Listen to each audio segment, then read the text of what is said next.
4, 3, 2, rewind. Rise of the Fallen, MMO Quests, Pantheon. Once again, time to pledge. Very excited. We're here to talk. Let's get this party to share your thoughts. Co-host Therek. Weekly adventures. Co-host Desrin. We're almost professional. Full disclosure. Dangerous combination. Creating content and optimizations. Got a lore video coming. Cannot wait. Which is all about Throne Fast and some sort of cake.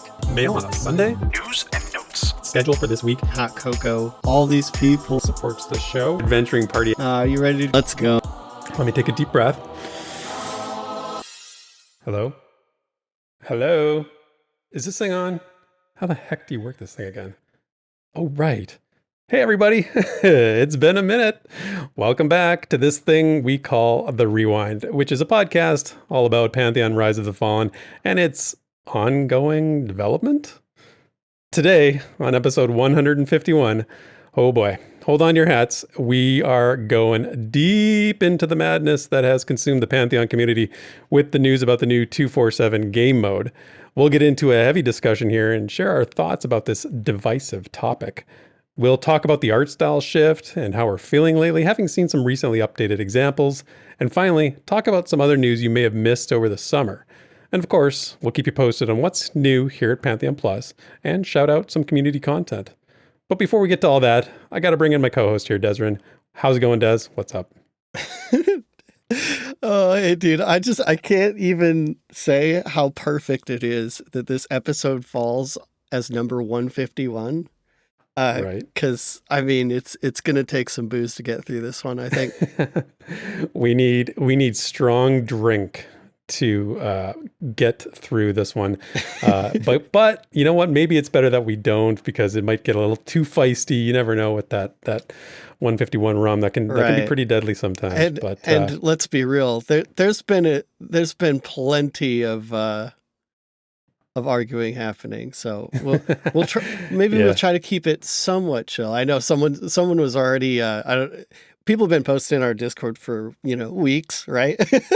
Felt like, what are you guys, are you doing a rewind and stuff? And I know a few people are already like egging us on to like get feisty, but we like to be reasonable here. Well, exactly. We've been putting this off, and people have been asking. We're like, dude, we will. Like, as soon as there's a little bit more to chew on, right, is how we sort of keep phrasing it. And finally that day has come. And so we're chewing on some info. We're drinking the rum, as it were. Hopefully we don't have any headaches or a hangover after this, but we shall see.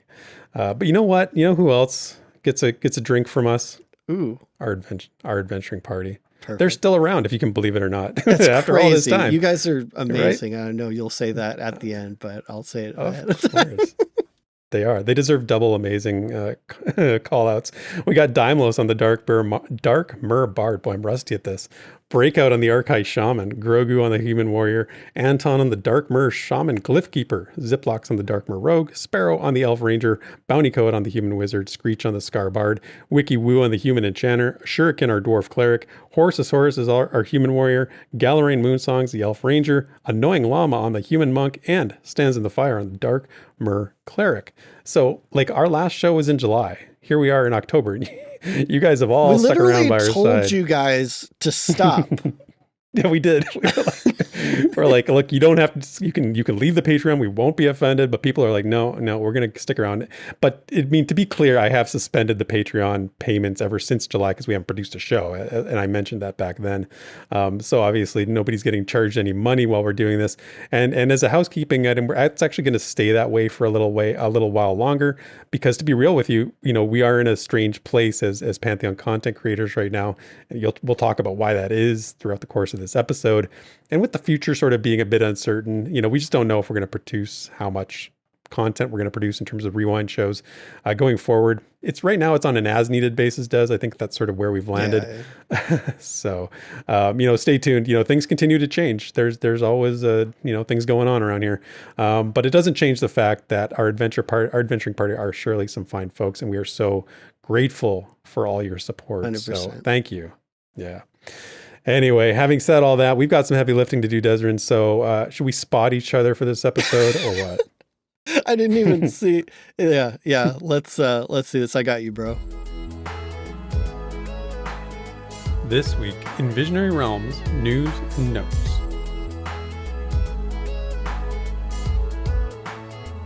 All right, so we're going to start with 247 because that's the issue at hand.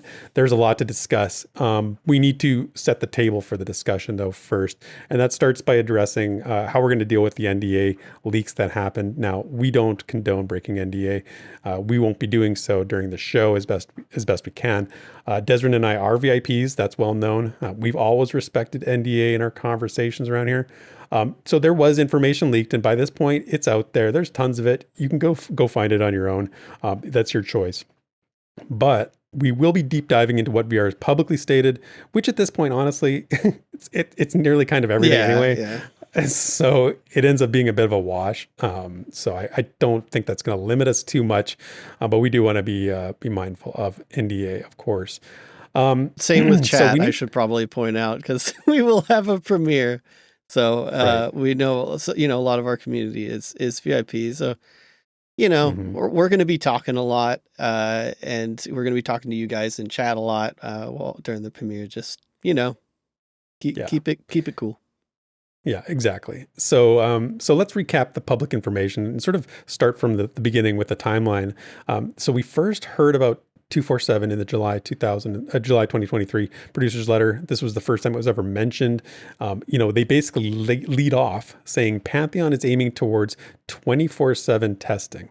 And then, calling it 24/7 testing certainly put the focus. I think everybody sort of saw that and was like, wow, okay, so we're gonna be able to log in 24/7, right? Having available full-time testing available. It's actually something the VIPs have requested for a long time.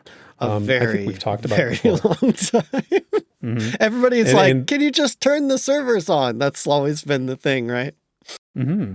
And VR said they couldn't do that before because of the costs. There's staffing costs that they couldn't accommodate. So it wasn't feasible for them to do that. But this is where they sort of lead in the July newsletter. It also says they're building a new play mode. That's the quote. But there really isn't much discussion other than to say it does offer a form of progression that's engaging to keep people playing. It's a way to consume content in smaller doses. And their goal is increasing the player base and bringing more people in. So Desert, for the first long time, that's what we had to work from when 247 was announced. And I feel like just the excitement of being able to log in 24/7 maybe glossed over it a little bit, over the rest of this stuff. Because when I first heard that term, that's where my mind went. But then as I sort of looked into it a little further and understood that it meant more than that, I would say my reaction was trepidatious. I was feeling trepidation about it. Mainly, even without knowing anything, just the optics of it. I felt like it was going to be felt weird. It did feel weird, and it felt like it was going to be a really hard sell, no matter what the details ended up being. But as a good content creator, as a generally reasonable human being, I decided, let's reserve judgment for the time being. Let's see what happens with this. Where does this go? So, do you remember when you first heard this? I mean, obviously, it was probably in the July newsletter as well. I mean, we had some details to some degree, right? Yeah. But I think trepidation is probably a really good way to put that. Like I was definitely like, I already don't like this. Like that, that was kind of, already it, especially with so many, weird PR things in the past. It's like just the mention of mode. It's like immediately the hackles went up, right? Do you remember? I think it was, I don't remember what episode it was. It was quite a few episodes ago, but we were having this sort of hypothetical conversation that if Pantheon ever did this side game, we're like, oh, they'll never do that. We'd be out right away, right? Like we always sort of joked around about it because we're like, we never thought it would happen. Yeah. And here we are. Now we'll get into, I don't want to use the term side game. I shouldn't have said that. We'll get into the details more because I don't want to. That's what a lot of people are, gonna attach to. So I know. But right now, at this point in July, all we knew was that it was a new game mode and there was something going on that we were going to get more details in September. That's what they said. Now, that was in July. They said September. Here we are. What is it today? October 27th as we're recording this. We got the details yesterday. So, it's been a little slower than that. But of course, the news got picked up on by some of the outlets. The news outlets massively picked it up. Yeah, MMORPG.com even picked it up. before it was official, probably worth clarifying that a lot of these outlets, these guys are reporting on the leak. So yeah. Well, but before the leaks happened, so the leaks didn't happen until much recently. We're talking about in July, right? Oh yeah. Sorry, we're on the timeline, and I'm skipping. Yes. I'm sorry. Don't stay with me. I'm with you. Okay. Okay. So this is in July. So they picked it up and they ran articles about what VR was saying, and of course they had the same sort of reaction that we did, and sort of were excited about stated that testers were excited to get in there and get into testing 24/7. So as the time went on, we started to see some concerns in the community pertaining to why VR felt the need to introduce this new game mode, even without knowing the details. One of the quotes from the newsletter that I didn't mention was the reasoning for this. They said, quote, "Our data shows we tend to lose players partway through our 24-hour sessions. This is largely due to lack of content availability." So that was the quote that we had to sort of go on in terms of what's the rationale for this? Why is this being done? In our Discord, if you are not in our Pantheon Plus Discord, you should be, because Joppa checked in there actually and responded to a question. And I want to shout out Ray Dill, who's a member of our community. He posted a question and Joppa answered it. So I'll read you the question because he's basically asking why there was a lack of content that caused this to happen, given they've been doing this so long. So I'm just going to read. I'm going to paraphrase it a little bit because it's a little long. But Radel says, quote, "The lack of content comment really is telling, and it's sad. If you don't have enough stuff after 9 years of production for a 24-hour playtime, that's not good. We haven't seen several things that are released years ago." He mentions a couple things. Goes on to say, "We still have lots of models and classes, and races not even in the game, and they're already out of content for a 24-hour play session." He was disheartened by this. And then Joppa actually responded to this fairly significantly. And this is really interesting information. When I saw this, I was like, wow, okay, that's different, because I'll read it to you so you can hear what I'm about to say. It says, "You can play almost anything for 24 hours. That's not what we intended our messaging to convey, but it is what it is. There's much more than 24 hours of content available in the current Pantheon experience." Remember, this is back before 247 was even live. "The problem is, how long will that content actually last when we make it available 24/7? We want our testing environment to be compelling to testers for the maximum amount of time. And that's difficult to do with MMOs because they're so long play, extremely content heavy. So the goal is to craft an experience around the content we currently have that maximizes its replayability, while also allowing us to easily incorporate new content as we develop it into that framework.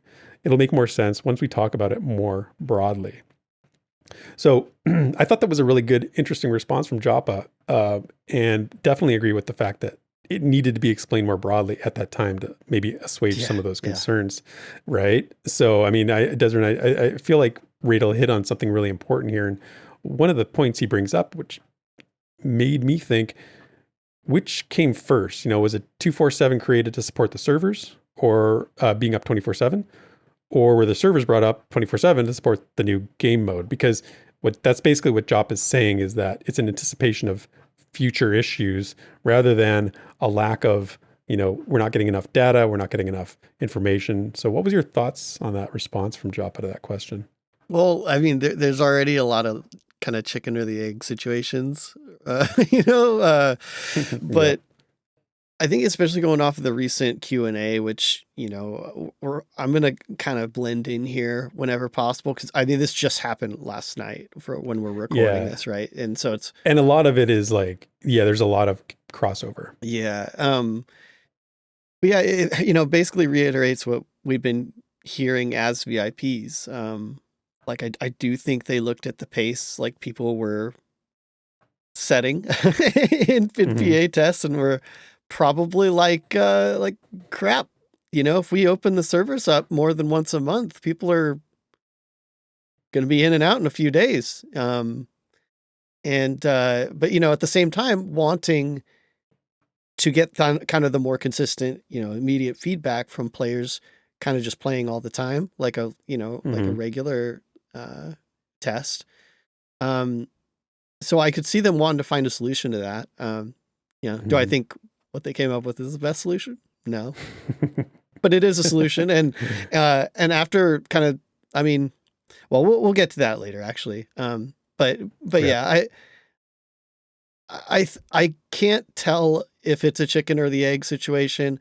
I'm pretty sure they knew something was coming. And they knew they wanted a more open test.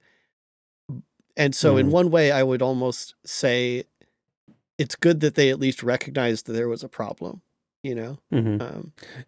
I mean, on one hand, you can't really get angry with them for if they had the idea that we need to open up the servers 24/7. We want full-time testing because that's what the community pushes for, right? That's what we just said. The community asks for this constantly, right? You can't blame them for trying to find a way to make that work, and so I think this was a great clarification from Joppa because that makes way more sense to me. That makes way more sense to me that they saw this potential problem down the road and they're like, we cannot open up the servers to the amount of people that are potentially going to be coming in 24/7. If again, now we're factoring potentially alpha testers into this, which we'll get to in a second, but there was a problem that needed to be solved down the road. And I think this was being developed as a solution to that problem.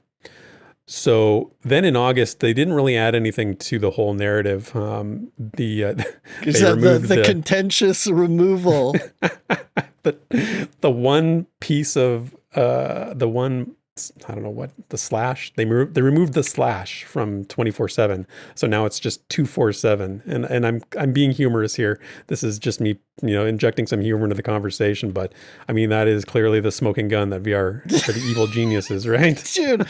Okay. So this actually got perpetuated enough that they addressed it in the Q&A, and elsewhere too. But, because when you see that, you can think either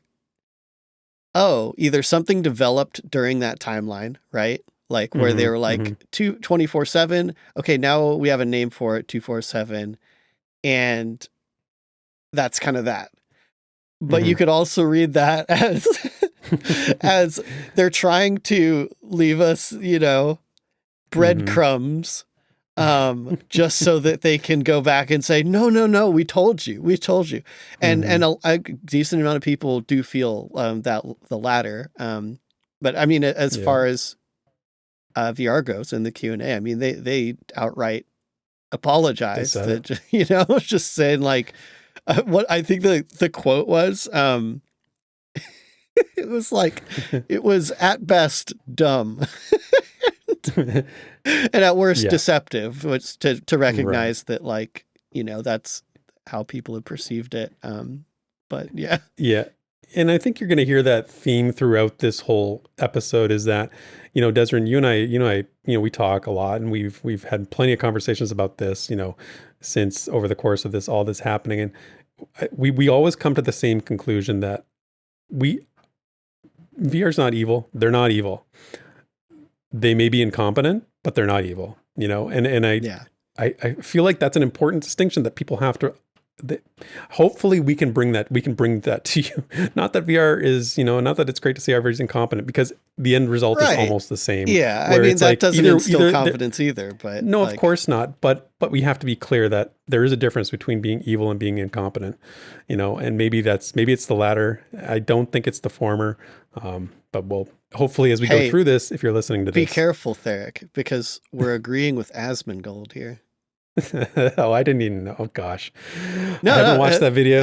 Like, not gonna watch it. I'm super like going off here, but since I'm sure most of our community has seen this or something, seeing a huge content creator like Asmongold react to a very slanted video. And actually came out of it basically saying he doesn't think it's a scam. He doesn't think evil. Well, and And I'm like, oh, like, Yeah. at least there's some reason in that. Still, he still hates the game, but like, but yeah. Well, I give him credit then because, like I said, I don't watch his videos, but if that's his conclusions, it's not hard to understand why. I mean, I honestly, I'm at that point up myself, and we'll get to our wrap up when we get there. But for now, it is what it is. So we move into September now, and here's the quote from VR in the September producers letter. It says, "The Pantheon Rise of the Fallen team has been grinding away, getting the test realm ready with the new art style and the 24/7 game There's mode." a slash in that one. There's a slash in that one. So they went back to the slash after August. They've reinstituted the slash. Soon our alpha pretesters will get to experience it all firsthand. We could not be more excited to get them in the game. And then things got messy. Okay. So at least in terms of public communication about what this 247 thing was. And it became super hard to track all the information because, and again, this is a double-edged sword. VR devs have a tendency to pop into weird various places, share little bits and pieces of information here and there, and so you don't really know, that main line of information got a little bit muddy. And then we had the leaks, right? So this is the leaks. And this was information from the VIP testing arena that got put in, got put out there. It really put things into an uproar and led ultimately to some, scrambling. And I use air quotes, I use the term loosely on that from VR. 2-3 weeks, Yeah, they decided eventually they needed to deal with this. They had to figure out what they wanted to confirm, how they wanted to do so, and where they wanted to go with the details. So in that meantime, in those intervening weeks, the speculation was just like ramping and ramping and ramping. And there was just so much going on. And the, like, honestly I've never seen Reddit get so many notifications on my phone. Like, I'm like, Reddit has a new thread in the Pantheon. I'm like, oh my God. Yeah, that's when how things you are know. good, everybody's quiet. Yeah, that's how you know things are happening. When everything's good, nobody's talking. When the shit hits the fan, it's like it's time to bring out your dead, apparently. So understandably though, I'm not again tempering my comments there. There were some things we did learn publicly as a result. And this came from a post in the Discord from Ben Dean, who is, may or may not know, the director of communications for VR. He addressed the leaks. He said, in regards to some of the posts you may have seen this week, we'd like to offer some clarity. The 247 play mode began life as a testing tool. We soon saw its potential to stand on its own feet. We believe the marriage between MMO and extraction is something that will speak to a much larger audience that we have reached to date, and we are exploring that opportunity. This is not a cancellation of Pantheon, as Pantheon and 247 are symbiotic. They're developed in tandem. If we choose to monetize 247 and it is successful, it could potentially allow Pantheon to launch much sooner than currently projected. So Ben put a lot of things in there that were like kind of fueled a fire. And I think you would agree with me. It's seriously like the outcome of this was that it confirmed more bad things than it assuaged the conspiracies. I mean, we learned 247 was an extraction type game. We also learned it was a testing tool. We learned it was developed in tandem with the MMO. And we also learned that monetization was being considered. Now, these were all things that had been leaked in some capacity, but were now being confirmed by Ben, but also not explained in any not more explained thoroughly at all. Yeah. Than that. Just left at that with a promise of more details to come soon. I get it. They're a small team. We hear this all the time. They have other responsibilities, but this was a big thing. So each of those 4 points I just mentioned, we're going to discuss those in details. We're going to have a bit of a breakdown of each of those, but we're almost up to speed. So just hang in there for one more minute because we are now into October and the current state of things, because we got the producer's letter on the 26th. And we got a video, which was kind of a nice surprise. Didn't know that was going to be happening, showing the new mode in action for whatever it's worth, and a live public Q&A that you mentioned already, Des, with Joppa, Chris Perkins. So the newsletter was a bit of a rehashing of some of the stuff, but there was some new information in there. And the one quote that it leads with it says, quote, "We are now at a point where we need to run Pantheon in a persistent 24/7 environment to collect data and establish a continuous feedback cycle as part of our new continuous integration / continuous deployment model." Bracket CI/CD, big terminology. Let me stop you there. What's up? VR. Stop it. Stop doing this. Stop whipping up stop. some technical phrases and just throwing them into your communications without context. Like, even if, like in this case, it's industry standard term. People are going to see this and go like, oh God, another new thingamajig, like continuous integration and continuous development model. Like it just, I just got to tell you guys, it doesn't mean anything. I mean, it's just a way of organizing development, to put it super broadly. Even Man of Rohan, as he put it elsewhere, he said, if they weren't doing this before, it's actually a good thing. But it could just, be them putting a confusing phrase out there just because I don't know. They find it fun at this point. This is one of those little pet peeves of mine with their comms. It's like every few months we get some new term thrown in there that usually it's like there wasn't enough going on already. Like, now, how about this? What do you think of this new thing? And it's like, wait, what? A new thing? Are you trying to distract us from the other thing? Like, what's going on here? Yeah. Oh, but yeah, man. it's nothing. It's nothing. It's nothing. Yeah. So basically, moving on to the next point from the newsletter, and something that I think spoke to a lot of people, and it was on people's minds, says, quote, as we continue to gather feedback, we've also given more serious thought to the question that many will ask upon reading this. Do we intend to sell 247 as a standalone title? The answer to that is a solid maybe. While we are absolutely preparing for that option, we are still gathering information from our players and from the market before we make a final decision. And then Jampa went into this a little deeper on the Q&A last night. He said there has not been a decision on monetization made. Potential, that's all it is at this stage. Number of factors that are going to play into that. They have to determine if it's wise to pursue them. Expectations in the current MMO space is that microtransactions are present. For us, that's a non-starter. Now, so this is like the good and the bad, right? And when I was listening to Joppa talk on the Q&A, and he started talking about how adamant they are against microtransactions and going with that free-to-play model, Right. like he believes, like we do, about how much those things are detrimental to an MMO. He's there, like he gets it, and that was reassuring to me. But when it's out of context, before he could make that comment with the previous comments that were made, I think this is where VR is going to really stand to lose whatever support they may have already had. Had it not been lost when people heard about this unexplained game mode up to this point, they might have just been sort of saying, whatever, it doesn't matter. Oh, wait, you're going to try and monetize it somehow? Yeah. I don't get it. I don't get why this had to be injected into the conversation at all. Maybe if they're considering it, like, consider it and just leave it at that. It's hard to process. Isn't this one of those things where everyone's like, we be more transparent, be more transparent, be more transparent. And then like they throw something out that they're like, hey, essentially they said, hey, we're kind of thinking about this. Like, Yeah. I mean, that's basically like, there's nothing solid here at this point.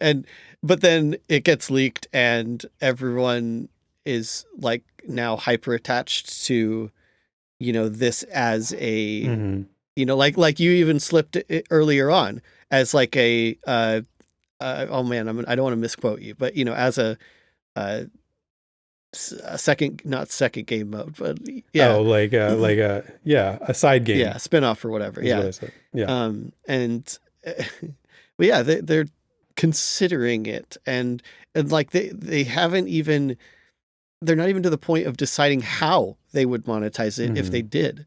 It's literally just the equivalent of a thought that their current, and that's the thing is this, leak happened ages ago, kind of. And they've been taking feedback this whole time.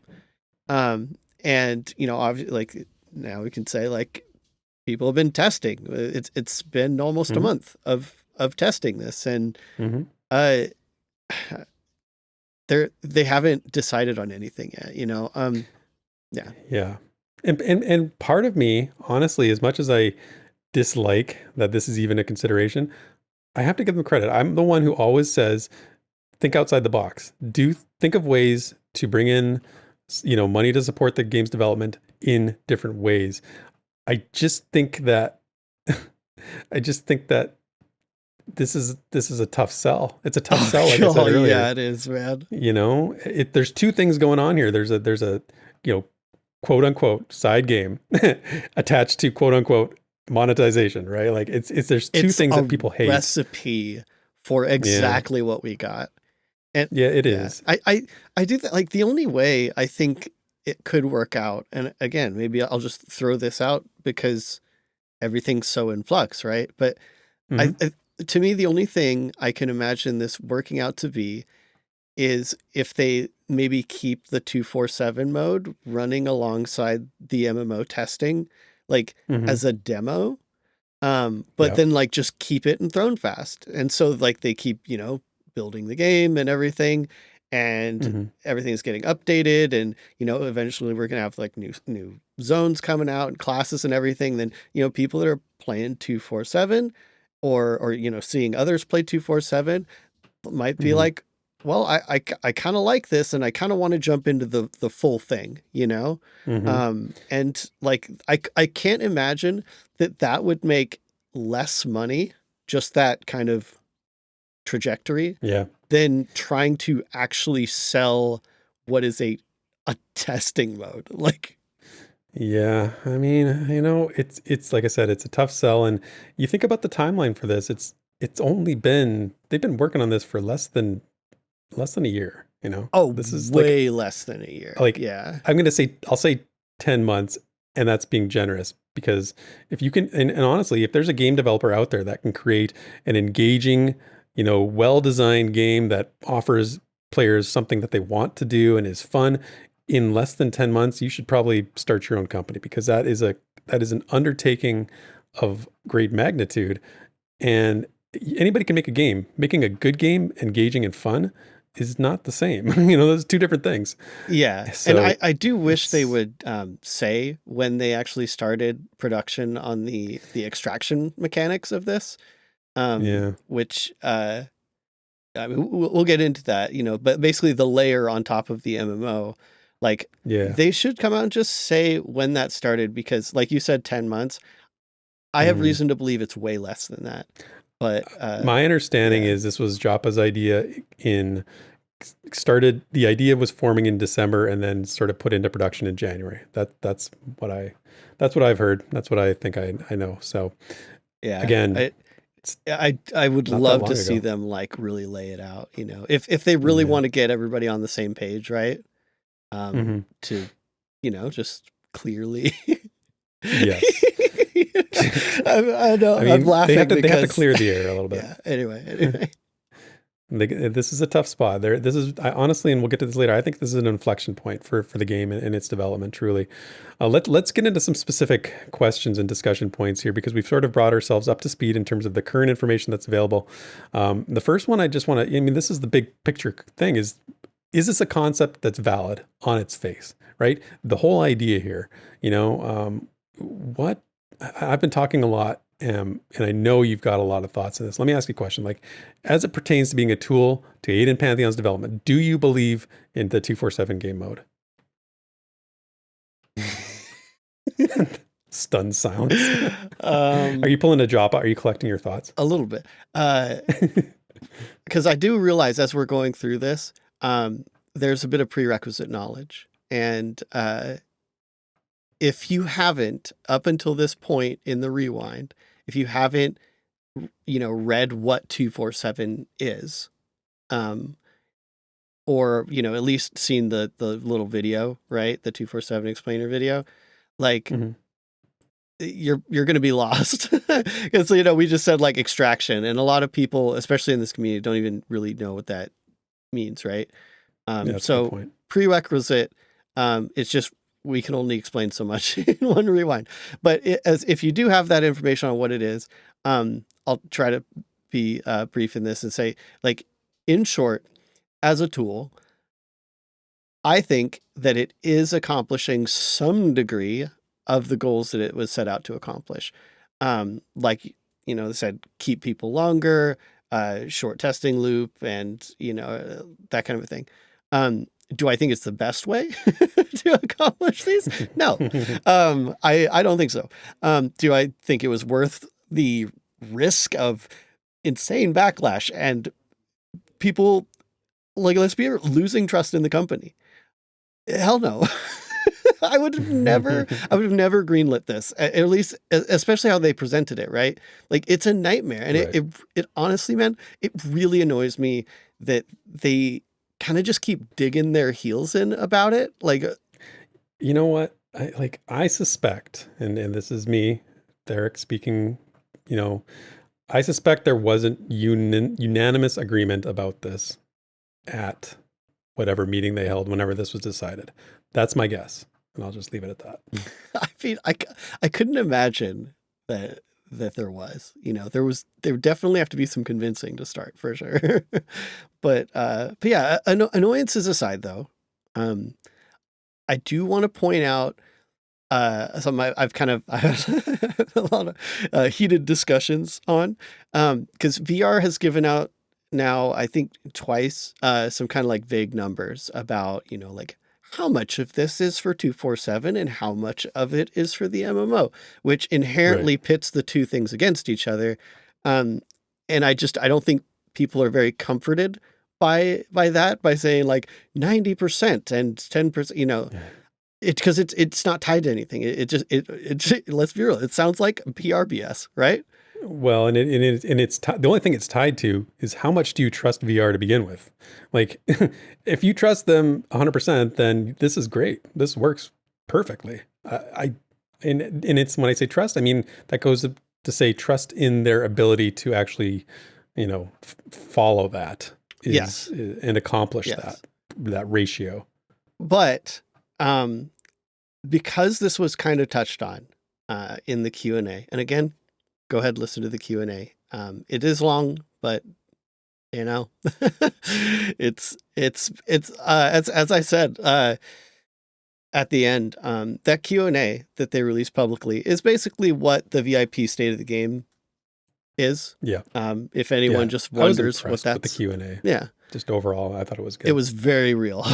It was real. It was very real. But someone asked Joppa kind of like, what is, what the dichotomy there? Like what's MMO features and what's not? And he kind of fumbled. And I got a little frustrated. And the other night I was asking myself this question, and I just started itemizing it, like in my head. I just started writing down, like, here's all the things that we're testing, that are part of this 247 mode, and laying it out so that, I can be like, is this like 90%, right? Like that's really what I wanted to answer for myself.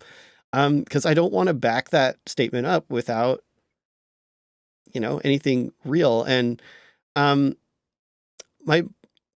would say it is a lot of MMO things. And I posted this in the chat, and so far I haven't been put on the naughty list. So, because pretty much all of this information is out there already, patch notes in the newsletter, or in the update tracker, stuff in videos, stuff that they've released on the roadmap before. So it's all there. But just to put some perspective on this, because this is something I think VR should just outright put out there. But this is just kind of what I jotted down. So in this mode, we've got a bunch of networking features. So we've got instancing. That's new. Phasing. That's also new. Queuing. Also new. Cross-zone communications. Also new. Obviously, tons of optimization and performance stuff. Without going too crazy, there are some parts of the client that I am really impressed with, as far as, compared to like a indie project that just gets like thrown together and like, just to get in game, the loading screen is like 50 seconds long, and, stuff is like popping in and all this stuff like that. Like, that's happening.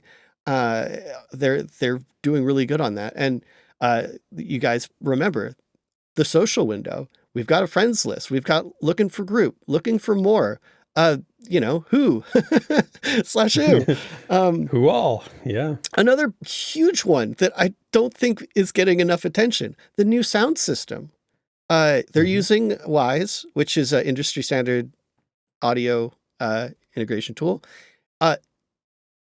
I'm gonna go for it. I know you want to. Please, I know you want to. Go for it. Forgive me my sins. But there is so much new music. Yeah.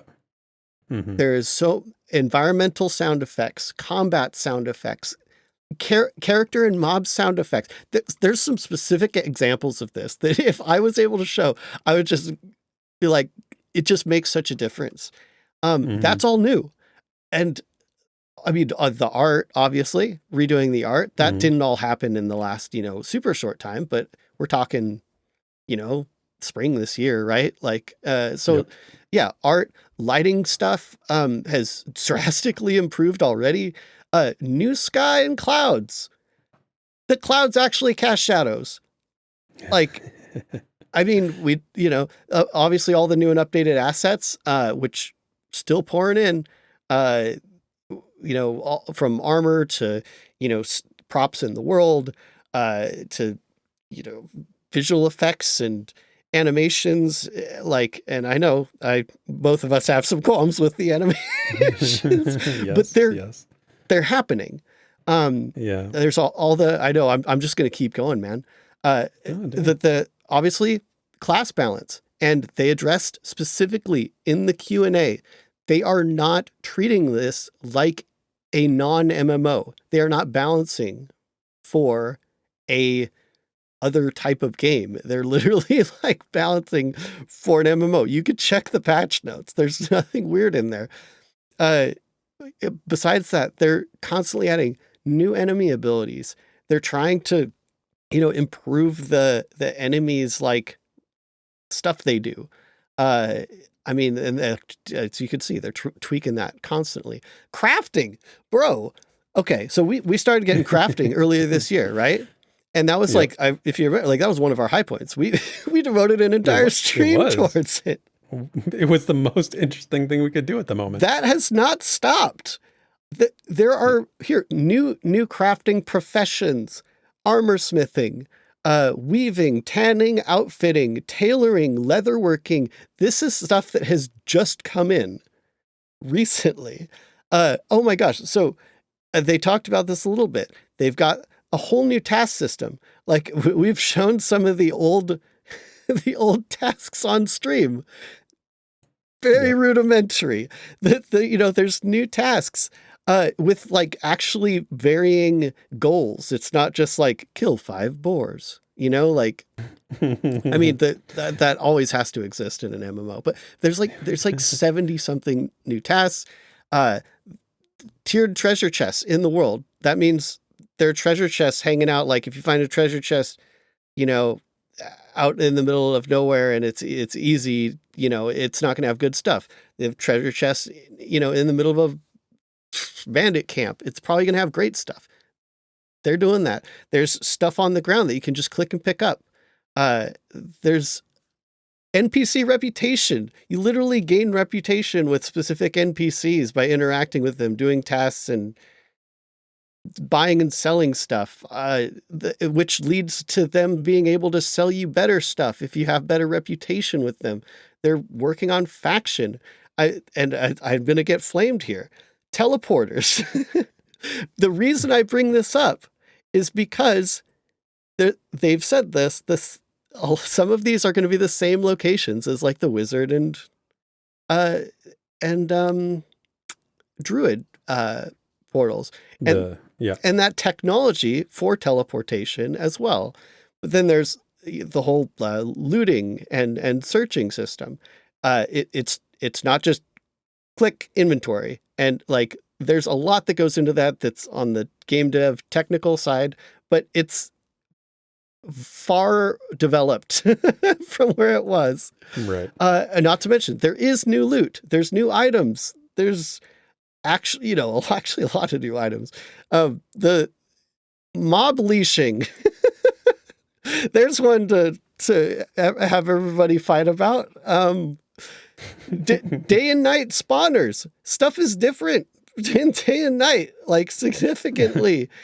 Dude, the night still sucks. Like and I say sucks, I mean like sucks for me living very long. That I can tell you. Yeah, but it matters, it actually matters. And they've got, banking and inventory. One of the things they glanced over a little bit, but you can have bags in your bank. I know that's a silly thing, but like a lot of MMOs don't let you do that. But yeah, I mean, sure, we're in Throne Fast, but it's Throne Fast that's developed from earlier this year by quite a bit. There's tons of new POIs and caves, for example. They just recently added fog back in. Geez, I mean, but I'm just sorry. I know I've been ranting and stuff. It's just everything that I just said, it has nothing to do with extraction. Right. And it's new, Right. So the point is it's working. Like the point is what they're trying to do with this game mode is working from a development, implement the CI, whatever that was, method is happening. You're seeing it happening. And for those listening, Desrin should get a lot of credit. He's put in a ton of time in this mode, way more than I have. I've played it. And we'll get to some of the reasons why maybe I haven't, but like a lot of people, I don't play extraction games. I don't have any experience with them, and I don't find it something that compels me to play. I don't find it a compelling experience for myself. Desrin, I think I don't want to speak for you, but you do find it a little bit more compelling, and just as a good tester, you've put in a ton of time. So I mean, this is all stuff that's coming from direct experience, like they're putting this in the patch notes. They're on the producer's letter. They're saying, here's all the things we've done. And Desrin's just basically saying, yeah, it's all true. I mean, even what's in those patch notes, and we talked about this before the show, and I'm really skirting the line here, but those aren't patch notes from, the last 3 months of silence. Those are recent. Right. Those are recent patch notes. Right. And it's like the whole point is just that it's not as a concept, it works. Yeah, at least for them. Right. It's working for them. So far, we've seen evidence that the idea is valid. Right? Is that a fair way to put it? In my opinion, something is happening. Whether it has to do with 247 or not. It is at least working to some extent in which they are able to make significant progress. And I just really want people to understand, regardless of how they feel about 247, because you can hate it. Like, that's totally reasonable. I don't like it. Yep. I don't like it either. I wouldn't have done it that way. But if you can focus on the MMO progress, the itemized list, it starts to at least, be like, okay, I can deal with a few months of this, or, whatever. Did we already mention the whole, they're planning on getting back to MMO testing in spring? No, we haven't gotten there yet. Spoiler alert, but Spoiler alert. Yeah, spring 2024 is the goal stated to get the MMO back up and running. Whatever, that's the goal right now. The other piece I wanted to add here, and it's not in the notes, but I think it bears mentioning, is that all these things that are happening require VR to be working 24/7, basically. Like, we've seen it. You could check the server. Those pink names they're all over the map. Like they're constantly providing updates. I've never seen in all the years I've been following this thing, I've never seen VR this active from a game support perspective. It's actually very, very different. It's very, very different. So that's how this is happening. And I really like that you put that list together, Des, because I think this is the foundation for why they theoretically think this will work. So it makes sense. Right. So, right. But then you've got, like, again, you've got the other side of this whole thing. And this is what people are going to say, even if all that's true, what if nobody wants to do this? Like, what if nobody is interested in this? Because it's like, there's so many things working against this just from an optics standpoint, like I said right at the outset. So the next discussion point I have here is side spin-off games and indie MMOs. You know, like, is there like some sort of playbook around here that says, like, you know, in the developer, you know, conferences, they go like conferences where they say, you know what you do after 6 months in development, you develop a side thing, because it's crazy how this has gone down. Now, they addressed this in the Q&A last night. Joppa talked about this. I'm glad they did. It was he hit it head on. And I think he explained a little bit more clearly how they're looking at this from being different from those things. I don't know where I'm at. Where are you at? Well, like you said, it's good that he went for that head on, because I think the general gist is everybody's like aghast at, like, how can you look at, you know, here's a list of examples of how this this didn't work, and then and then be like, you know what we should do? You know what we should do? Hey guys, I got a great idea. You know what hasn't been done? Oh wait, everybody except maybe Embers Adrift has done this. You know, and what does that tell you? You know, like, they're the only one. I don't know. And but I to answer the question though, my guess is the justification is that compared to the other examples, it is just an MMO with extraction slapped on, like. And I know it's hard to communicate that without, and this is something I'm actively advocating for, both for my own sanity, but also for all of you guys, is for VR to just let us stream it.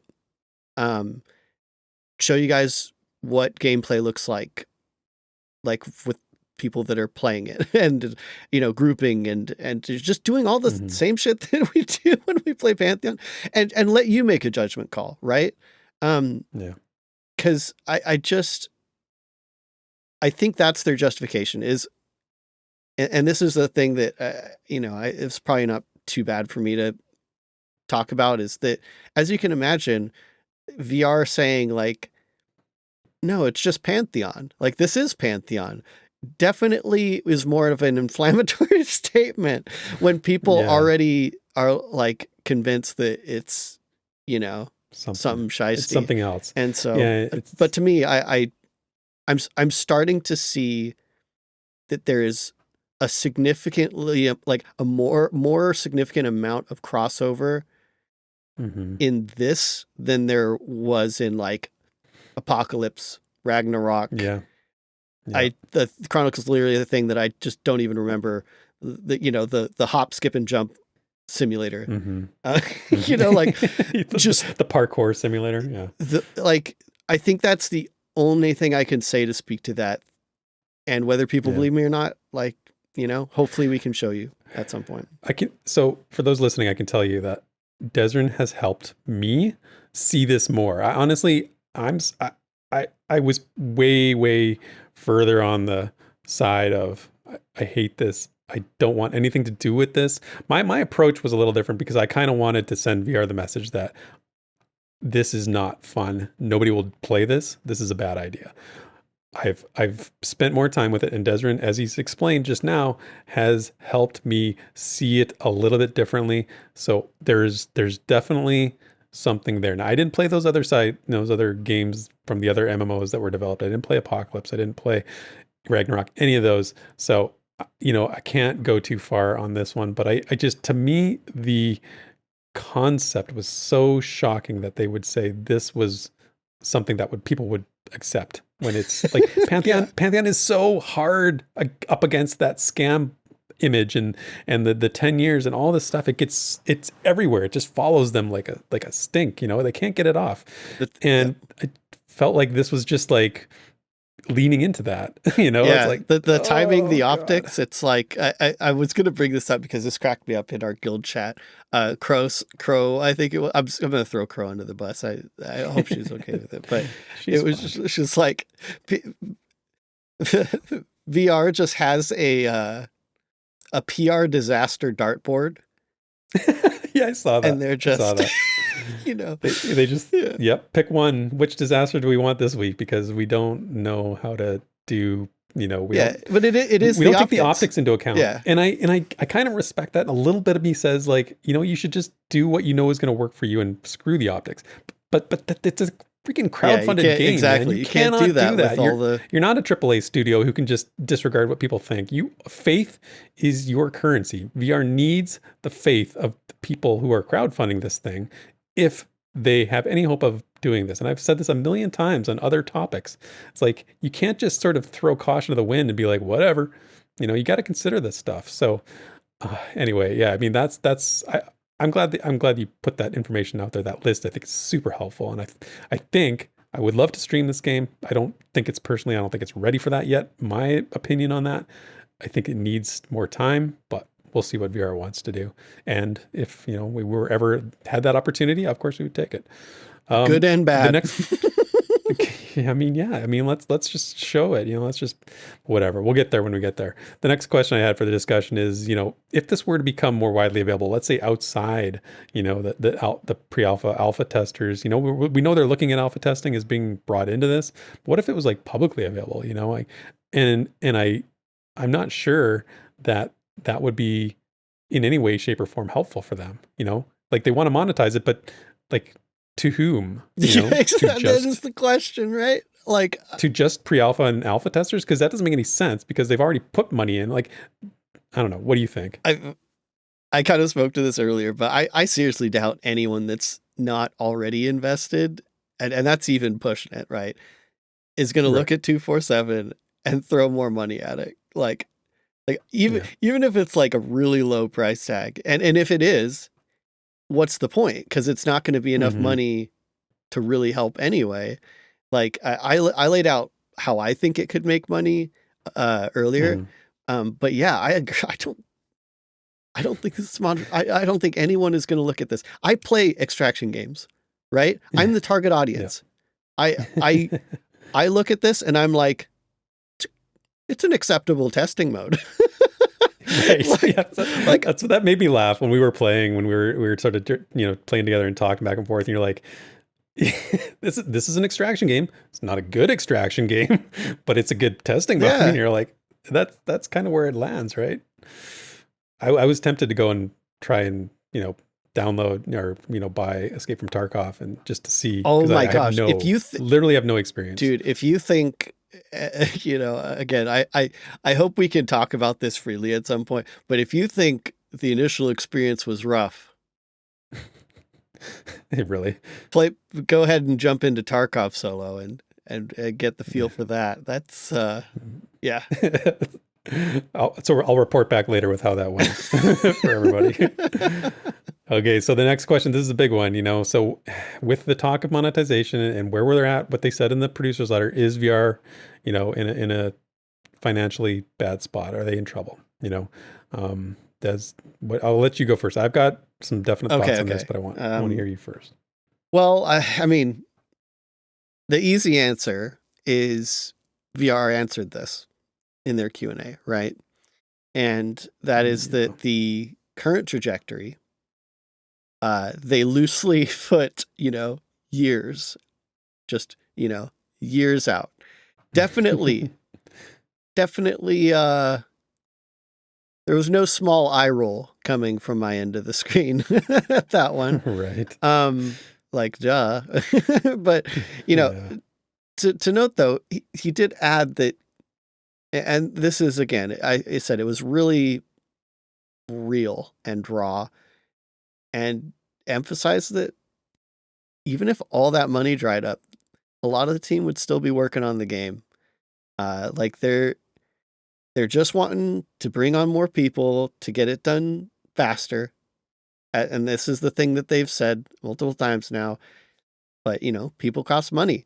They They also did mention that volunteering isn't completely off the table either, but it's just really complicated. This is something that they get asked like all the time, right? Yeah, every time. It's crazy. But I guess the main gist is the project's not stopping one way or another. Is it gonna be in development forever? Maybe. I mean, if it did, like the thing that sticks with me though is just like there's enough people on the team that I don't think this project's ever gonna actually die. Like others that have been like closed, you know. It's just a matter of how many people can they bring on to make it a reasonable time frame. Well, there's so much to unpack there, but I definitely, I feel a little bit more definitive, I would say, about what this producer's letter told me, and some of the things that Joppa said on the Q&A. I do think they are in a very, very bad spot from the evidence that's available. I think as we've already delineated, like 247 is a huge gamble. I keep thinking of it as like a Hail Mary, like this is it. Like they're going for it. They're being bold, knowing the risks they're taking. They wouldn't do this unless it was absolutely necessary. Crowdfunding has slowed, and they've said this before. They've said, crowdfunding has slowed unless we do X, whatever that is. That's not a good sign. And I can't see investors feeling overly confident in the project right now.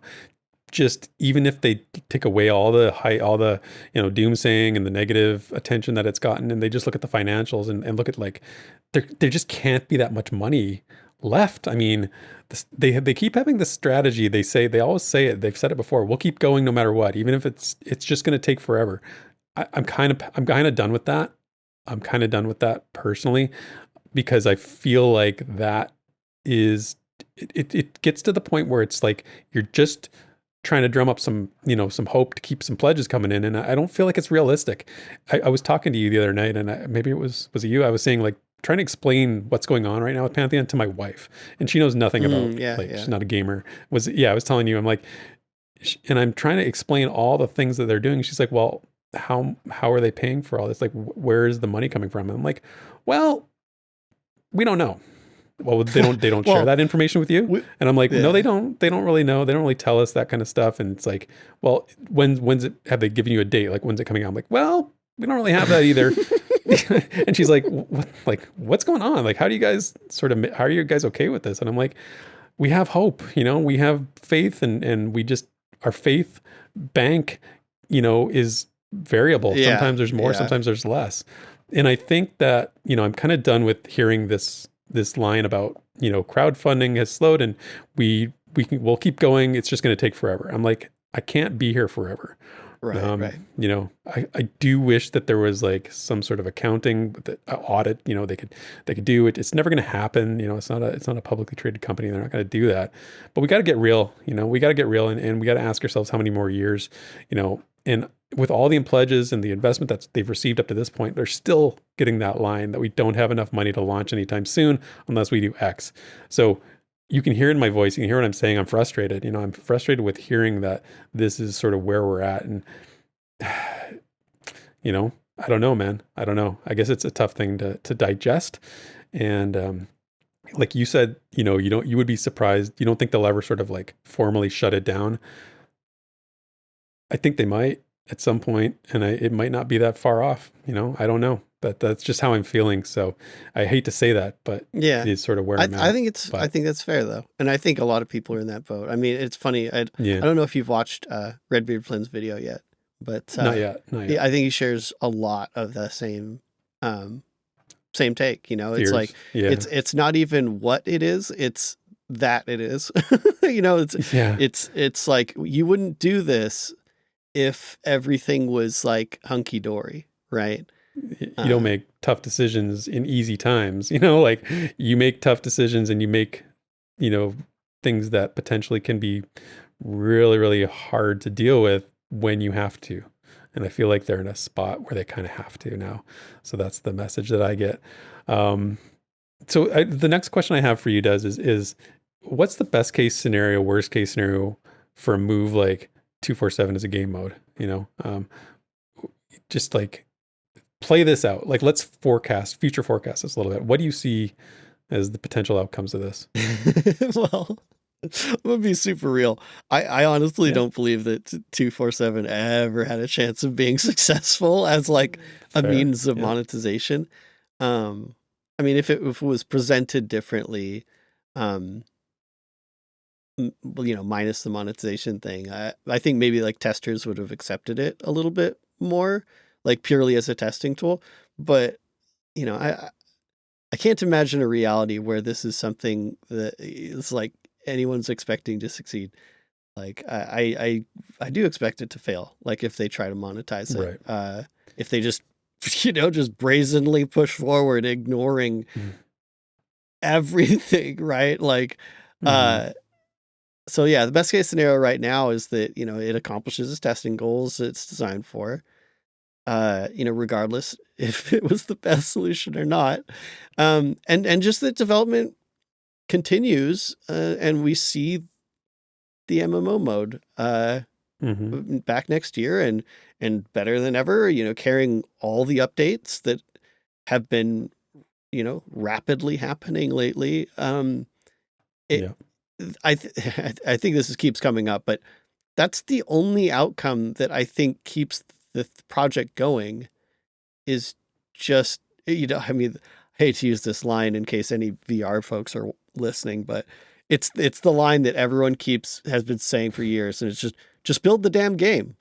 Which is a huge oversimplification, and I have to say that, but like, if people just see the game coming along, that's the success path. And that's the only way that I could see this playing out well. Yep. And I'm in 100% agreement with you here on this one. Best case scenario, they've managed to somehow develop this engaging and entertaining game mode in the short amount of time they've been working on it. They monetize it. It brings in players. It brings in data. It brings in money, right? That's best case scenario. VR takes a victory lap because the gamble has paid off. They've won. They made a good decision. And, like you say, it serves the MMO, and then we get this accelerated launch, and maybe we get a date. Never. We probably won't ever, but who knows? We're thinking optimistically here, That's what I think we can hope for. But in that scenario, and this is going back to a lose-lose proposition sometimes on my cynical belief side, is that if you're VR, what do you do with that success, right? Like, think about this. Would you not feel it was in your best interest, if you're VR, to continue to develop 247, even though they say it's in tandem, if it's super successful? Like it's bringing in money, it's bringing in players. How do you go back to your investors and your board, and say that you're shifting your focus back to the MMO environment that was the thing that's not making the thing that wasn't working so well and wasn't making any money, and that caused them to get to a financial situation they had to take this risk? We're going to go back to that. I mean, am I being hyperbole here? Like, is this crazy? Because that's my fear. Success of 247 becomes a death knell for the MMO. Now, Jop is very aware of this. He talks about that, and I was impressed. And I believe Jop when he says he believes that Pantheon, the MMO, will always be the priority.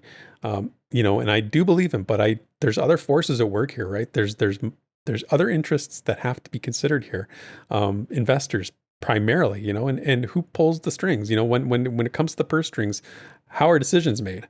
So, if you're asking me what's maybe the best case scenario for the player, this 247 thing doesn't work. They fail fast. They go back to working on the MMO.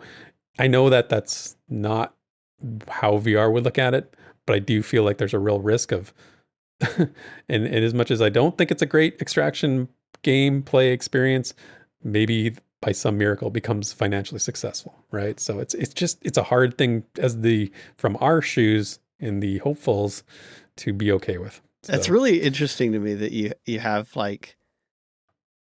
you almost have VR's definition of success and then our definition of success, and it's, I don't like that those things seem separate, That's a good point. Yeah, I can't argue with that. You're right. I feel like there's competing interests here in some respect.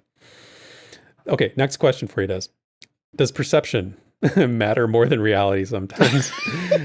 if people believe this is nonsense and it's a bait and switch, regardless of whether it's true, can VR overcome that? I mean, dude, this has been at the forefront of my mind like since the beginning. And I'm going to quote another great video that's come out recently, and this is from Nathan. But as he said, the timing of this is more damning than the actual news. And I think that pretty much sums it up. VR has had terrible timing, and much as Joppa kind of like repeated himself over and over about what 247 is supposed to be for. Because I mean, the dude, especially if you're PA tester VIP, is repeated himself so many times. Yes.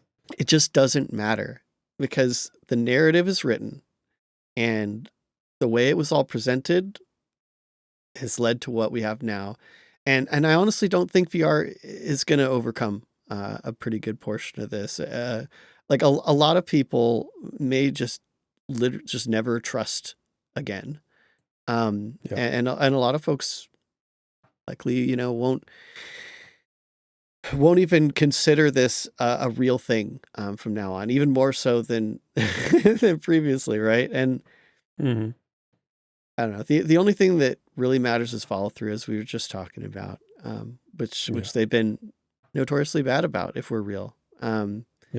So yeah, if we don't have some massive leaps forward by spring of next year, and MMOs back in our hands fully, I think sentiment might just be kind of irrecoverable. And so yeah, perception really, really matters, and it is ironically a feature that VR. I knew you were going to bring that up. Damn you, Desert. Here we go. You're going to hurt my feelings. Yeah, they just haven't. They haven't mastered it, but perception is also potentially being descoped. We'll get to that. We'll get to it. Hold on. Oh, that hurts. Okay, and I mean on the topic of public perception, there's something I wanted to add in here because I've heard a lot of people say this is like, what does Co Carnage think about all this? And if you follow this game, Co is, like you said, Desert, earlier before we started recording, he's the golden boy. He is the biggest, highest profile person who believes in this game and has demoed this game and has been a supporter and an investor. And I don't really care what most influencers think, but Co's different. He's an investor, like I said. He's been a champion of this project since like day one, basically. Go back to some of the earliest videos of Co playing. His voice carries a lot of legitimacy. He's well respected, and and I know you do too, Des, respect. So I got to give a shout out to our friend in the community, Churro Dude, who actually hit up Co on social media and got a response from him. And I want to read it because this is really informative. So Co says, or Churro Dude said, speaking of investors, what are your thoughts on Pantheon's 247 extraction game mode? Any future plans to play and demonstrate the said mode on stream? And welcome back. And Co's response was, I'm planning on trying the mode offline before I stream it, and only streaming it if I really like it, probably just on /Co. But just like the art style change, I don't like it. I understand it, but I don't like it. I want to play a new version of EverQuest, not a cartoony extraction RPG. That's not what I signed up for. So although I'm willing to keep waiting, and will try what they're doing, I'm definitely not jazzed on the new directions.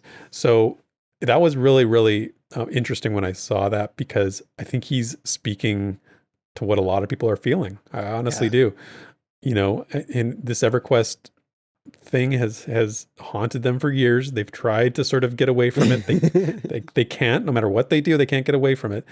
And there's a reason for that. We don't want to get into that. But Desert, you also linked a couple links to his Twitter thread, which you'll find in the show notes. He's responded to this several times now. And like, you can tell that people think Pantheon, they think Co.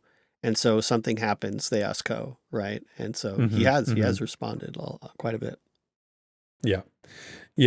And I looked at it briefly I hadn't seen it before we started recording, but I did look at it. It's super informative and very helpful to get a broader sense because, like I said, Co is a smart guy. He knows you can't sum up a nuanced discussion like this in one tweet. So there's a whole thread about it. So I think that's really interesting. And I think that actually adds another layer into perhaps, the success or failure of the 247 game mode. I mean, VR has to notice this, right? Like, you've got to wonder if they're like, oh man, I can't wait to run this by Co. so that he'll, Yeah. promote R247 mode, and then Ko's like, no, I'm sorry, I hate it. Well, it's like I oh. said earlier, I mean, I painted sort of investors in like the board as like the bad guys earlier, pulling the strings, making it all about money. But Ko is an investor. Like Ko has influence. Maybe he's not the biggest investor. Maybe he's not the one with the most influence, but he has a voice and he has a powerful ability to speak to them. And like, he anyway, he's reasonable. And I would just encourage people to, look at that thread because I think it's important. Okay, so last question, and now I was really, wanting to go down on this topic a little harder. we're going to get into it. Here we go. Yeah, we might get into it, but as we've talked this out, I'm feeling a little bit less. But so my concern, and then the question I put in the notes is, is this an ethical thing for VR to do, to bring in this mode, continue to accept VIP pledges before the details of the mode were known? That's basically what it comes down to. I asked Savanya in the Discord, the public part of the official Discord, this exact question. I said, do you think what's on the website right now is, with regard to what you get at a VIP level pledge or an upgraded pledge, is representative of what that entails? Because she was responding to somebody else who's like, asking that sort of question, because it's been on my mind. That was sort of what I was feeling at the time. A lot of people brought this up too. Like, yeah. Yeah, it was like you could tell like it was something that needed to be hashed out. Her response was, I believe the game page does need to be updated. If you mean the details regarding the state and content of what's in pre-alpha testing, those details have never been available to the public on an ongoing basis, which is absolutely true. My perspective was, people have looked at what footage is out there. They've seen people playing, the game, as it were, the testing environment. People are spending a boatload of money to get in on this thing. It's, it is not an insignificant investment. I felt like there was a responsibility to put that out there a little more. And her response was, again, pledges are about supporting the game. Historically, that information has not been out there, and it's fluctuated. When she pledged, it was on a name and concept. Me too. I didn't pledge to play pre-alpha. Like, I didn't pledge to play what I'd seen at that point.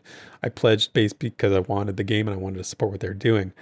But if I was anybody who had maybe upgraded their pledge to get the VIP access, and then I logged in and it was not the MMO that I thought it was, I would be absolutely, confused at best. I would confused at best. Yeah. Right.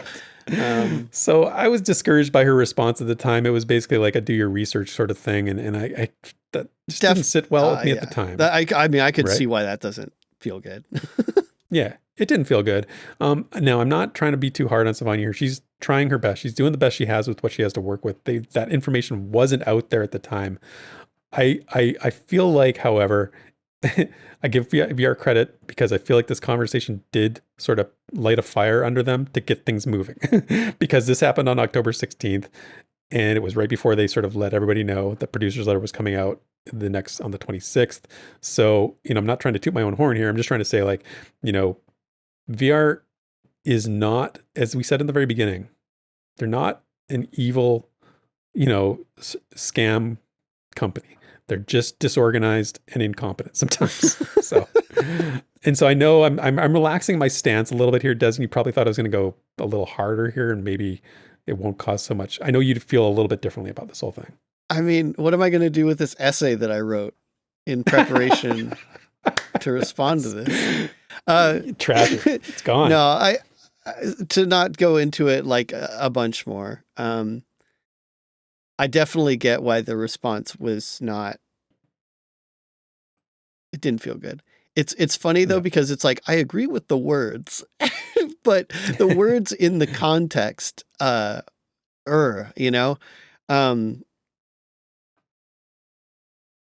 will say they have started to update the website with new art. And when you go to the website now, a pretty good amount of it is reflective of at least a fairly current state of the game. For better and for worse, honestly. Like, some of the screenshots that are still up on that site are, I wouldn't say flattering. But as far as pledges, because it's, on one hand, I agree with Savanya here, like, if you're pledging, like most people do, let's be real. Most people are dropping money so that they can play the game early. This is Yep. And let's be real, it's right? how it's been forever. And it is a lot of money. It is Yeah. a lot of money. And I completely sympathize with anyone that has just maybe stumbled into this, dropped a Yeah. bunch of money, and is shocked by, a loop that they're like, what? Like, I don't What the recognize hell this. is this? Yeah. But, as I went, as long as this remains a testing mode, my position is just that we asked for testing, and this is forced testing. In essence, it is forced testing. And that does not feel good to a lot of people. And I totally understand that. But I want people to at least let it run its course. If you need to take a step back, that is advised. We've talked about this. We have decided, like, we're not encouraging anyone to drop money on the project, and we haven't for many months several now. months. For a reason. And it's not because we think the project is, completely dead and VR is evil and all this stuff. It's just because we want people to have a good experience when they do drop that money, right? Like, we want people to go into it with eyes open. First of all, that's why we're here, trying to explain and show and all that stuff. But also, like, we don't want to set people up for that situation. Like, we don't want to set people up for, wow, like, let's say we did a giveaway for another pre-alpha pledge, right? Wow, I got into pre-alpha. This is rough. I don't like this. Right. But I just hope people have the patience to let it play out a little bit, and make your opinions known. I do believe VR, like, they don't have their fingers in their ears, right? Like, I think that was very evident on the Q&A last night, or on Thursday. I'd agree. It's Sunday morning. But I do believe that they are listening. Make your opinions known. I'm going to say it again. I don't like it. I don't like it. But all I can do is say, I don't like it. This is how I think it should be. And also not push people to throw money at it for now until those things get changed. So that's well said. That's well said. And I don't disagree with anything you said there. So we're not at odds on this item, I think, as much as we maybe thought we were. So it's a good place to sort of maybe put a bow on the 247 dominated discussion for now, because we've been talking for an hour and 20 minutes at this point on just 247. We knew it was going to be a long episode, but we still have more to cover. So there's a few more things we need to talk about. Because the producer's letter and the Q&A raised a lot of other issues. One of the things we referenced already came in the comment in the Q&A about descoping of features. If it became apparent that the scope needed to be reduced, how would VR be willing to do that? And Joppa talked about perception. Is something that they've really struggled to get implemented in a way that they find satisfactory. It's a massive system with massive requirements. Right now, they have nobody working on it. It's not under development right now because they just don't have the body to do it. Yeah. So Joppa sort of hinted at like decoupling some of the parts of perception to make it just sort of more of a decorative. Maybe that's the way I heard it anyway. So yeah, that's kind of, and that's hard to hear. Too. Everybody has their favorite systems in Pantheon. Perception's mine.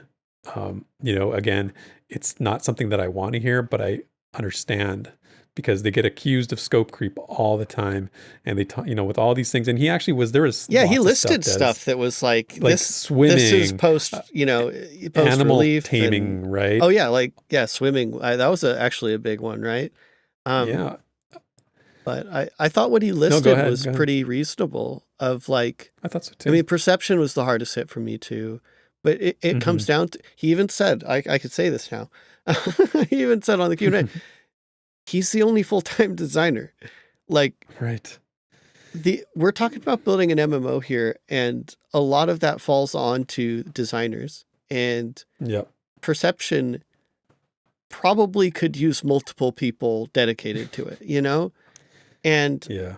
he did, at least, like you said that parts of it could still exist because they're easier to kind of just put in, like the perception pings and stuff like that. Mm-hmm. So yeah, it's super disappointing, but it is a massive feature. And I at least get it. You can't just magically be like, here's another person with 40 plus hours a week just to do this, Yeah. So yeah, I'm a little bit gutted, but like you said, they've been accused of scope creep. And this is kind of like saying, no, they're being pretty freaking realistic. I mean, I know they're very excited about some of these things that they're cutting, or potentially cutting, I should say. Right. And if you've ever heard Joppa talk about perception before as a system, you know how much it means to him. Like, this isn't something that he would do easily. And,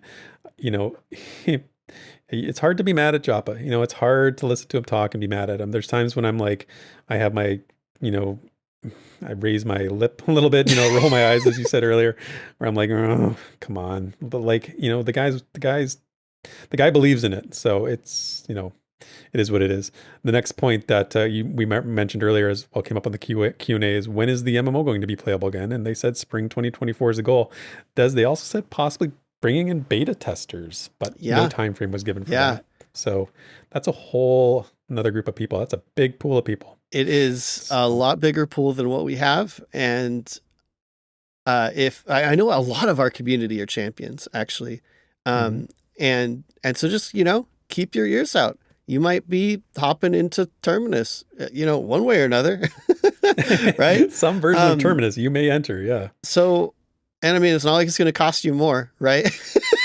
Right, exactly. So, that's exactly right. That's a good point to make. This is, you've paid your pledge money. That's you get what you get. So, there's way more from the Q&A does, and we could spend 4 hours talking about all this stuff. But is there anything else you wanted to add before we move into the next major section of our podcast today? Okay. The next part will be more fun, right? Because yeah. But to be super clear, because I already feel the whole like shill comments. Are you worried about the blowback? I'm just going to be super direct, both to like VR and to you guys. Is like, I think if VR sees the feedback and sees the pushback from, like, I don't even think it's outlandish to say the entire community. Like, there's way more people against this than are for it. And if they choose to ignore that, they don't change. They just kind of keep digging their heels in, push 247, move forward and try to monetize it, and, just keep going PR blunder after PR blunder. They're just beyond help, man. And I really, really hate to say that.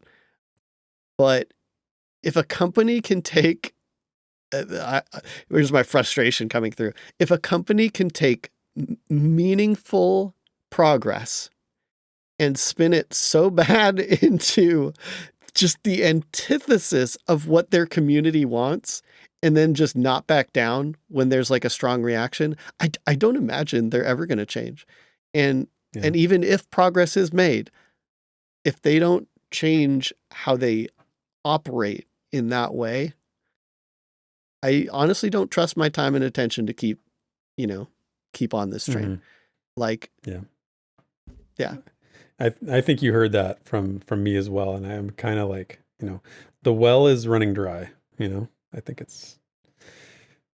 think we're both in the same place. Yeah. And to just be more personal towards our listeners, like I really do want to emphasize that Therek got to hear, there's a lot of stuff that happened pre-public stuff, but my initial reaction to this news have no doubt, guys, was very negative. Well, and you know Yeah. what?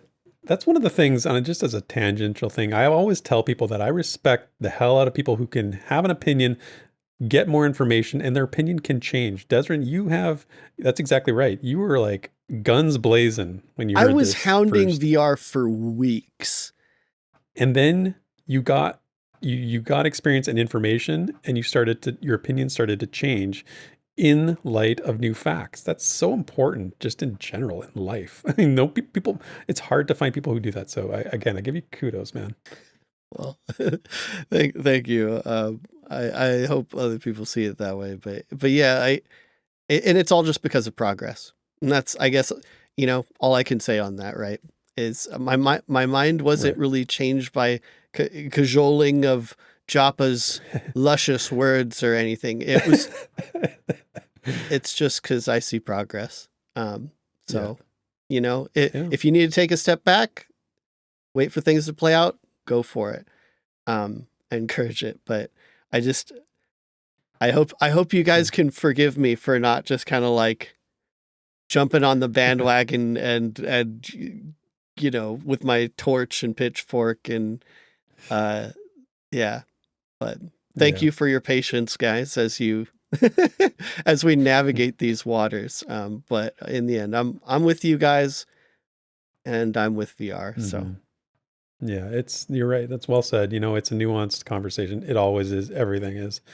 Okay, so let's have some different discussions about the art style. Now, this is a little bit more dated because this happened a while ago. And if you are, this is back from September. If you're sub to the channel here and you pay attention to what's going on, I made a video where I had some thoughts on this because it wasn't an instant reaction. I needed time to let this sink in and figure out how exactly I felt. I'm not going to repeat all those thoughts. You can watch the video. Lots of people have commented on it. Go check it out. Long story short, I don't like the look. I don't feel like it fits with the game's world building, but I'm not writing off Pantheon based on how it looks. As I said in the video, it's a game. I'd rather have a game with this art style is way, way better than no MMO with Pantheon's proposed tenets, right? So you could, it's the game is what's important. The way it looks is important too, but it's not everything. Now, they've released some new screenshots since I made that video, and those updates have made their way into the testing mode, like you said, Des. And I will say, when we've been running around in the world, it's improved. It's not as good as it was, in my opinion. But I've had moments where I looked at something and I was like, that looks pretty good. Yeah, I kind of like that.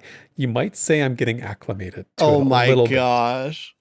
Well, the banner carrying, flag waving, I don't really like this person is. I'm softening a little bit. The edges are getting a little rounded on it. But we haven't heard how you feel about this, Desiree. I need to know how you feel about this. Well, it's so funny because I'm not a fan. I'm not a fan. But in a similar vein, and this just kind of speaks to how far like subtleties like lighting and all that go. But the one thing that I will say without a shadow of a doubt, it is a more cohesive style. Whether I like it more or less, it is a more cohesive style. And when you are look in the game, it makes sense. Things make sense. And don't look out of place. It hurts to not have the level of were you in the QA for the grit meme? Yeah, I wasn't in the chat in the Discord. I was listening to it though. So the grit thing, I'll admit, I'm not saying we need to be full like Dark Souls, right? Right. But there was something missing at first. Mm-hmm. And I am not beyond seeing that change. And I may already be seeing that change. I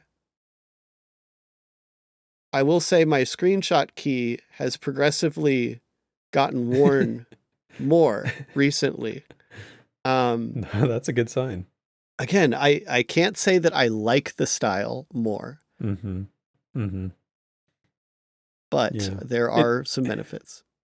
Yeah, and you know, there's lots of points. Like I mentioned in the video, it has tons of comments. There's lots people have brought up lots of things that I never even thought of, you know, and I think that there's a lot to say about whether you like it or not, and whether it serves the game well or not, and whether you feel like you can get past it. It has improved, and I think it will continue to improve, and I kind of feel like I can live with it, you know? That's a But good way to put it. yeah, I can live with it.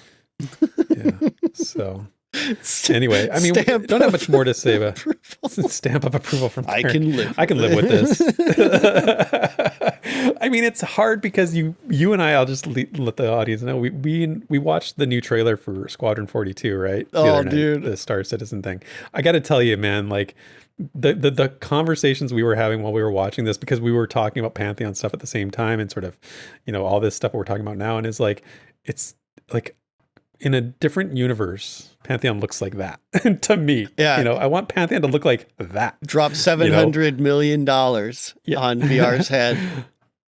Here's what I want to do. I'm going to make a Franken indie MMO crowdfunded MMO. I'm going to take the things I like from Star Citizen, and I'm going to take the things I like from Pantheon. I'm going to smash them together to create the thing that I want, and what I want my crowdfunded indie MMO to look like. Oh, man. Because, you know, it is what it is. But yeah, I mean, it was funny because it was such a beautiful, beautiful looking game, and whatever is going on over there. But yeah.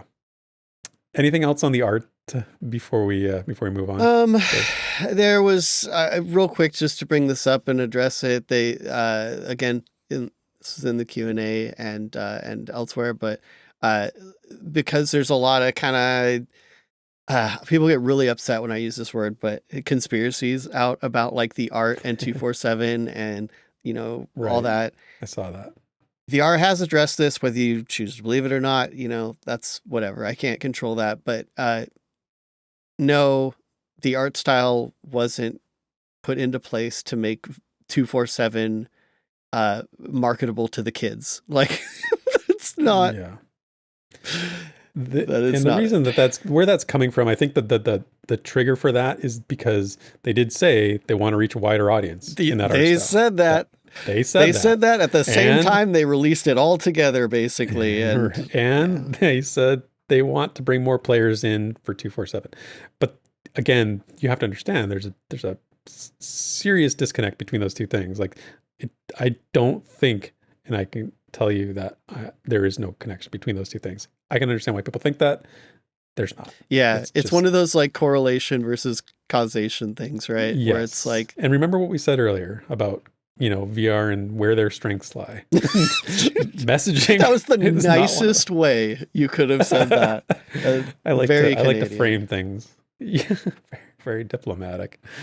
Okay, well, if that's all you have got for the art style, let's move into the notes for the week and just quickly look at what we're doing over here at Pantheon Plus, because we are still kicking around. We're doing all kinds of fun stuff in the shadow of all this Pantheon stuff, but we are streaming almost every day of the week now. Well, we've got Monday, we've got our Midnight Crew. They're playing the Project Quorum EverQuest on our Twitch channel. That's the After Dark crew. That starts at midnight Eastern on Mondays if you want to go hang out, see what's going on over there. It's not hardcore. It doesn't count. They've been having fun. I can see they've been having fun. Yeah, all without me. I'm so sad. Well, I heard you were trying to be a hero. That's all I know. I don't know. Yeah, I had my one moment, one night of glory, and I'm going to keep bringing that up until Drac actually feels bad. Yeah. Well, you are definitely our hero in EverQuest too, because you're like the one that knows what to do, where to go, what drops what, how hard things are to kill. And we're playing EverQuest 2 on Tuesdays and on Thursdays here on our platform, 9 p.m. Eastern on our Twitch channel, 7 p.m. Eastern on our YouTube channel right here.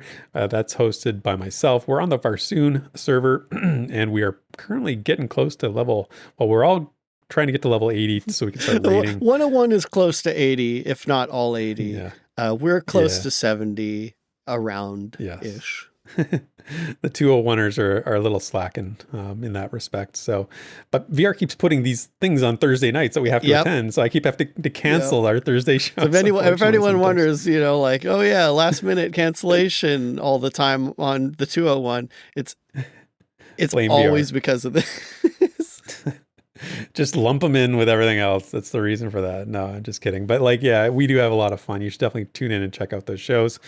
We always put a recap of our streaming week up on Wednesdays on the channel here. It's a 5-minute fast forward. Drac puts that together, gives you a little taste of everything that went on. And the other thing we got going on coming up on the next week, coming up on Saturday, November 4th, is the premiere of season 2 of Saturday Morning Heroes. That's where it's me and Desrin and Annoying Llama and Mr. Cottleshire. And we are going to be playing a new game called For the King 2, which is coming out November 2nd. So we are hoping to hop in there right away and get started with that. Hopefully we can see you there on Saturday at noon Eastern, and Sunday noon Eastern is the ongoing Quests and Coffee. And we're up to episode 2 coming up. We're playing by the time you hear this, it'll be episode 3, because this is going to be going up after Quests and Coffee this week. So we'll be on episode 3, but playing Baldur's Gate 3, tons of fun. Even in episode 1, we had crazy hijinks and fun things happen. So cats were thrown and exploded. Yes. The cat throwing incident was absolute a moment. Gold. Very on brand. Totally on brand.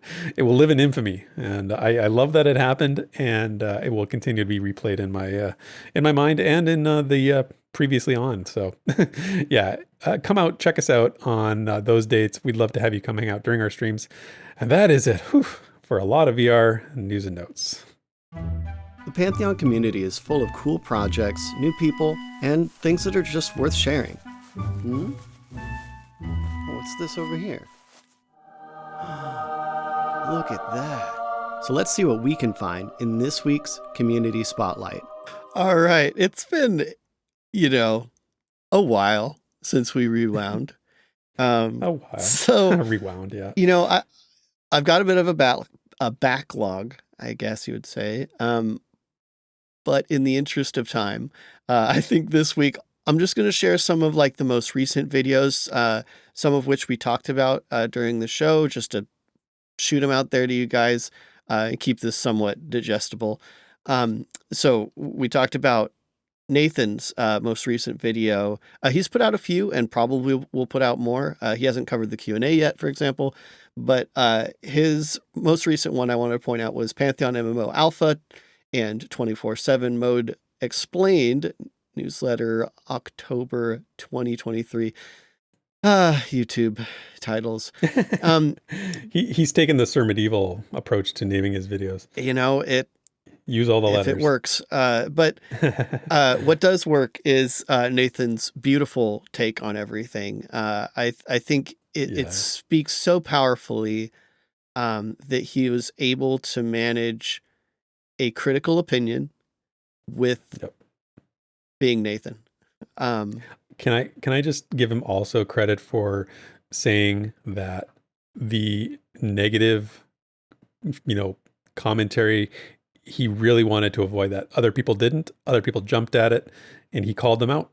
And good for him. I love that he did that. He absolutely said this is not what he wants to do. He wants to provide a reasoned, rational approach. And I thought his commentary absolutely was reasonable and rational. Yeah, I'd agree. And I would encourage, if we have any content creators that make videos about this stuff, if I miss your stuff, feel free to send them to me. You'll notice others are missing from this list. And it's not because they were negative. I'll say you that much. Actually, this next one, Redbeard Flynn. Huge changes. Why I'm worried for Pantheon in all indie MMOs. He's worried. He makes it clear. But it's a very reasoned and well put together video, which is why I'm including it here. And as usual, links are going to be down to make it easier for you guys. But I'm happy to include any kind of critical stuff that is reasonable. And right. We're do your homework. And, exactly. Put the work into it, and we'll shout you out. If you're just going to put together clips and memes and crap, that's it. Right. Like, Exactly. Because we've even talked about this multiple times. We'll just stop before we just start going full tilt. Like, yeah, devolve into yeah, that. exactly. Because that's not what we're here for, and I don't think it's productive. So, but yeah, it's always good to see people that are critical but reasoned, and both of these videos were great for that. On another note, I could not do this piece without shouting this out. Ben and I has been working on a project that I've been like painfully unable to put in a community spotlight because we haven't been doing rewinds. But Ben and I's fan fiction, Ammonsol's Focus, he is doing this crazy huge project where he is getting full-on narration from the community and sound effects. It is a full-on production of his fan fiction into audio and video format. He's got Ammonsol's Focus Chapter 1 of Random Chances and Ammonsol's Focus Light in Dark Places, both up on his YouTube. They have less than 100 views. It's criminal. The production is so good. And I know it's fan fiction, but just get immersed in it. It's little spoiler, chapter 3 is currently in production, and that is when I will be making my debut as one of the voices in chapter 3. I totally, so I'm very excited. Forgot to mention that is a lot of the voices in these productions are community members, and that is one of the most fun parts about it. Is that it is so involved. I'm incredibly proud of Ben and I for putting this together. Go check it out and then watch it again. And then tell him how freaking amazing it is. Ben and I's a champ, man. Love that guy. But yeah, guys, after a long time, I think that's going to be it for this week's Community Spotlight. 2 moons in the sky, I can climb up so high. Mysterious things, perception things, Therek's rainbow. We can go anywhere. Group adventuring, explore everything. It's Therek's rainbow. Dan can ride anything.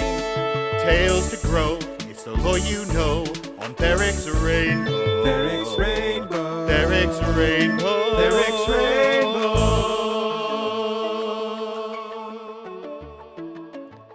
Well, my lore friends, I don't have a lore piece to read to you today, in fact, but I definitely wanted to still hear the bumper because I love that song. But instead, I wanted to use this space to try and just sort of wrap this up and bring us back together from difficult circumstances. We've discussed a lot of things in this episode that are tough for people who are Pantheon fans, longtime fans. We're in a tough spot right now. I'll speak for myself. It's been stressful. Been feeling a lot of really uncomfortable things just with all that's been going on with VR in the last 3 months or so.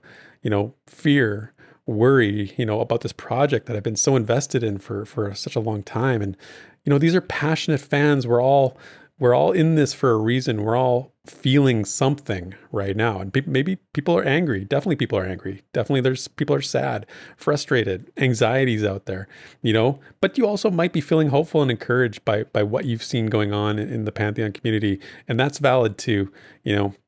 We're not here to tell you how to feel. I'm not, going to try and do that. One of the reasons that we are here, and this has always been sort of the founding thing with Pantheon Plus as a whole, and, just this show and Desert and I, and what we try to espouse is, we believe in something that's bigger than ourselves. That's the whole idea. And if it's the world, not a game mantra that Pantheon, sort of represents and they've used, or it's something else, for me, and I know Des, for you too, the lore was always that piece of this game's development. It was my escape. It was something that got me away from the sometimes harsh realities of tracking game development.